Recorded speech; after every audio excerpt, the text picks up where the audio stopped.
Hi, and welcome to Three Psychological Concepts by Jared Weiser. The first psychological concept that I would like to explain is classical conditioning. Classical conditioning is a process of learning where two stimuli are repeatedly paired together, where the first stimulus is neutral and the second is the one that is responded to. After multiple repetitions, the neutral stimulus is the one that is responded to, and the second stimulus is not needed to elicit the response. Ivan Pavlov came up with classical conditioning when experimenting with dog salivation.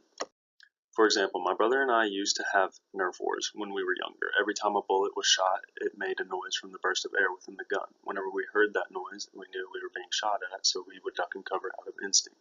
Over time, we learned to hide whenever we heard the noise of the gun being cocked back or loaded. The unconditioned stimulus is the noise from the gun being shot. The unconditioned response is flinching or ducking in cover. The conditioned stimulus is the noise from the gun being loaded, and the conditioned response is flinching or ducking in cover. Overall, classical conditioning is important because it gives psychologists understanding on how learning works. This leads me to concept number 2, which is the Barnum effect. The Barnum effect is named after P.T. Barnum, and it describes when a person finds deeper self-meaning in their personality with an idea that could apply to multiple people.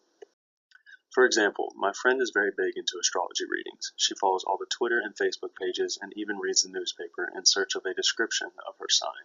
She will then take heart to the excerpt, but does not realize that not only are the descriptions written by random people, but they also apply to the millions of other people that have the same sign as her.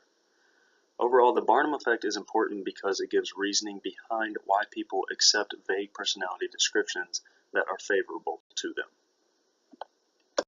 In addition to the Barnum effect, I would like to explain post-traumatic stress disorder.